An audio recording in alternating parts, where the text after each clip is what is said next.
All right, folks, we are back with more Granblue Fantasy vs. Rising. That's a clickbait title. It's a clickbait title, it'll be the same title on the YouTube video, but I'm not joking. So we're going to talk about the Arc World Tour for a little bit here for this video. I mean, real quick, if you're unfamiliar, we'll kind of go over how the tour itself works.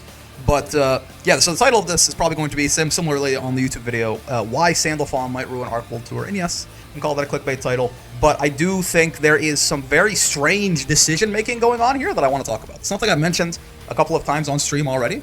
Music is a little too high. I'll turn it down a bit. It's so good. But can it be higher? Can we just make it a little bit higher? There you go. It is such a banger, this theme. But regardless, so first off, if you don't know how the Arc World Tour works, if you're unfamiliar, if you don't keep up with the circuits too much, essentially, it is, I mean, if you're familiar with any sort of other big fighting game circuits like Capcom Cup or the Tekken World Tour or something, there are a bunch of different tournaments that happen across the year, right? And people qualify in for this final event where, you know, they play for a lot of money. In this case, I mean, it's not $1 million, it's not Capcom Cup, it is a $100,000 prize pool, though, and I believe $50,000 to first place. So, like, it's still, we're playing for, like, real money here, right? This is not, like, some sort of haha funny, like, this nice friendly tournament. There's real stakes on the line here, certainly. You grand in the blue, indeed. So, the way it works, essentially, is it is a points-based circuit. So, there are, I wish I could do, yeah, here we go. Thank you, by the way, Liquipedia, the official website for, the unofficial official website for, like, literally everything, right? So the way it works is you have platinum, gold, and silver tournaments, basically depending on how big the bracket is, how much prestige it has, how many entrants, how difficult it will be to win. They get ranked in these ways. And you get, you know, these amount of points. You can see 100 for winning a gold, 45 for winning a silver, and like kind of like, you can see how it sort of staggers down. 45 is the same. Second at a gold is worth first at a silver. Second at a platinum is worth first at a gold. And the platinum events are just straight up direct invite. And so right now, obviously, this is who is currently qualified. There are 8 people getting in through platinum events, I believe. And then 8 people getting in through points. Technically, there's an LCQ, which is like a last chance sort of platinum event. But yeah, so that's sort of the general outline you can see already. So like these guys here who are like in the green, you see Rookies, for example, has 0 points, but he won a platinum event, so he's qualified, so it doesn't matter, right? So these guys have won platinum events and therefore qualified, and then from that point onwards, these are the fellas who's like score right now, the top 7 fellas whose score would get them in, right? So you can see Zane. Obviously, Zane's been tearing that shit up on the Grimnir. He's been winning a lot of events, placing very well. He currently is first in points. Then everyone else here who's highlighted in green is everyone who right now, if it cut off immediately right now, these are the fellas that will qualify. Okay, cool, all good. So, I mean, see, cool tournament. There are some upcoming brackets you can see here.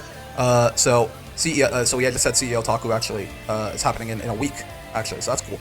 I probably will watch this. This sounds like a lot of fun. But, oh, it's happening on Sunday, too. Perfect. It's happening on Granblue Sunday. But yeah, so we have CEO Taku's a gold event right there. But then we have a bunch, you see, we have a bunch of platinums in the LCQ, all sort of in the lead-up to the Arc World Tour finals here, right? Cygames Cup in January 19th, Frosty Faustings at the 26th of January, 2nd of February for Kyonic Cup, and then the LCQ on, like, the day before the actual finals, right? So, a very dense back half of the season here. Cool. All right, that sets the stage. Why am I talking about this? Why is this worth a video? What exactly are we doing here? And why am I a little bit confused about what Arc System Works is planning or what exactly they're cooking here? There's 3 plats in January for all 3 regions? Yep. They put it on Sunday just for Brick. 1 for JP, 1 for NA, 1 for EU? Yeah. Kyonic Cup, I believe, is JP. I believe Cygames Cup is EU, and Frosties is obviously, I believe it's NA. But yeah, so that in mind, the reason I'm making a video about this is because I had a realization like a month ago, and it's been itching in my brain, and I'm not entirely sure what the hell they're gonna do about this. So let's bring this up real quick. All right. I was looking at the wrong thing. So the actual thing that mentions that Sandy is coming early. It says early 2025. Okay, it says early 2025. So here's the interesting bit, right?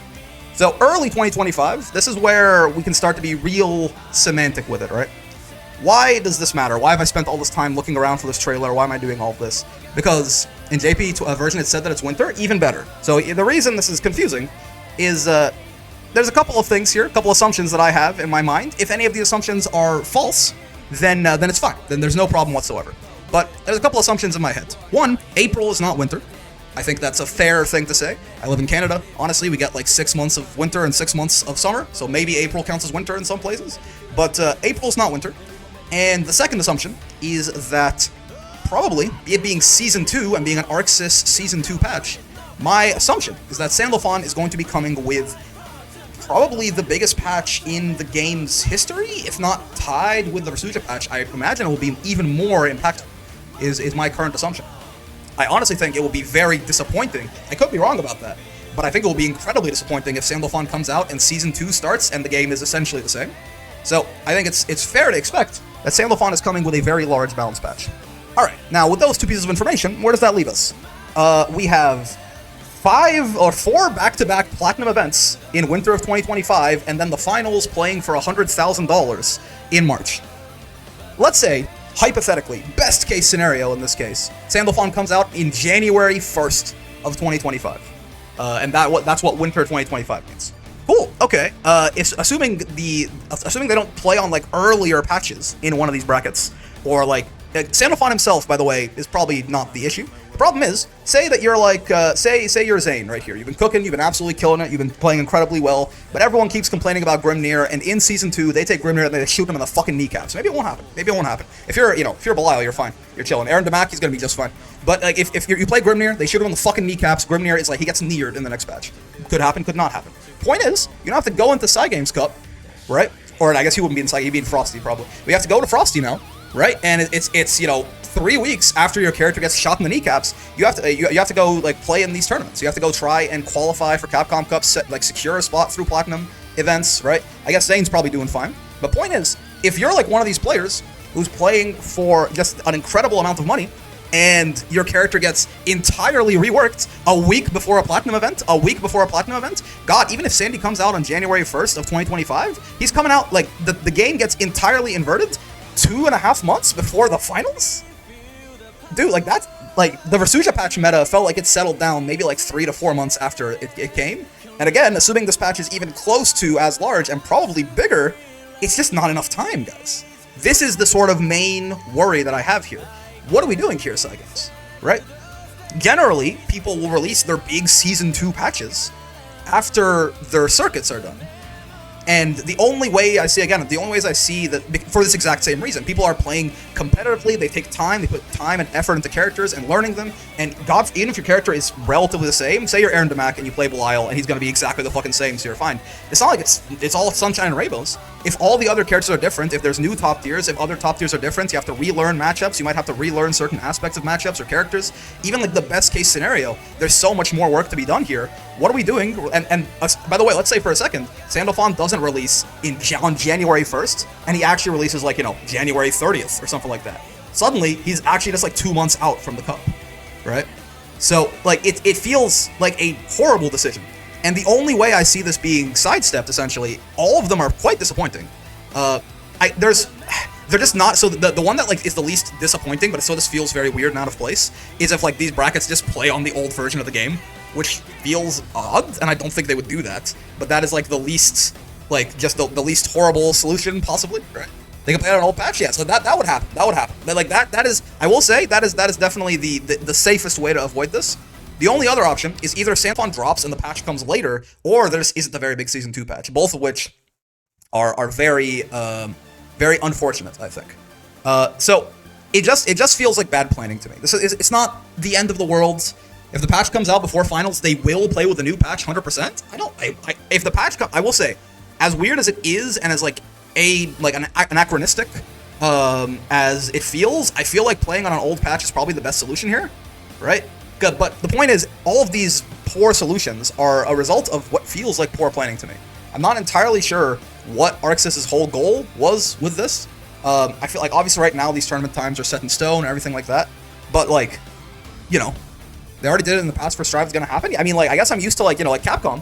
For the big Season 2 patch in Street Fighter, they dropped it after Capcom Cup was over. They did, for example, with Street Fighter 6, they did drop their minor patch in like a couple weeks ago, in December now, right? Which actually was a little bit more impactful than they let on. And like a lot of World Warrior finals were happening around then, and they actually broke the game with the perfect parry thing and stuff like that. But even then, that is still a relatively minor patch, right? Is there some sort of Sandalphon official announcement? Only that he's coming in early 2025, right? But the point being, again, that this feels like bad planning, and I do wonder if this is going to negatively impact the cup in some way or another. It will be a damn shame if it does. Right? I got no solutions for you. We know nothing concrete. I just wanted to get like a quick video out here talking about this because, again, I was a little, I just assumed until I actually checked the Liquipedia page, because I've not been like keeping up with the Arc World Tour as much as I'd want to. I will start to now, but I just assumed the finals were like in January or something, right? Like the Arc World Tour 2024 finals were like gonna be on January 30th, and Sandalphon was coming out like February 7th. Then we're chilling, but it's not at all the case. All right, there you go. So I guess the last thing to sort of mention here. I know usually my videos are like 40 minutes long, but you know what? Maybe we can do some shorter stuff and not have to make every video a 35-minute video. The last thing to mention here is there is this this like big Granblue Fantasy Festival thing. Granblue Fantasy Fest 2024 is happening 21st, 22nd of December. So in about a week, right? 7 days from now, 6 days from now. Yeah, like Try saying, lots of people are saying in the chat here, it's almost certain that we are going to get the exact release date for Sandalphon during this Grand Fest, right? So, like, in that case, we'll know, right? Like, we'll know exactly how fucked the Arc World Tour is going to be. Is he coming? Like, we'll know what tournaments, you know, like maybe Cygames Cup and Frosties, they get away with it, you know? And then it's just Chaotic Cup and the actual finals that are fucked and the LCQ. Who knows? Who knows? But yeah, oh goddamn, yeah, important to note probably for your information. It's Ryan. But yeah, that I think is about that about does it. I mean, let me know what you think. Let me know if you think I'm overreacting. Let me know if you think it's not a big deal. Let me know if you think they're gonna play on an old patch, a new patch. Is this shit fucked? I don't know.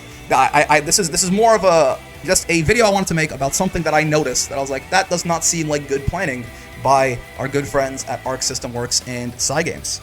But yeah. As always, if you like the video, you know how it is. Any kind of likes, subscribes, comments, bells, all that good stuff helps out a lot. 14-minute video. That's about maybe the short. That's gonna be the shortest video on the entire channel, I think. Let me know if this like shorter stuff is you know if you don't want every video to be 55 minutes long.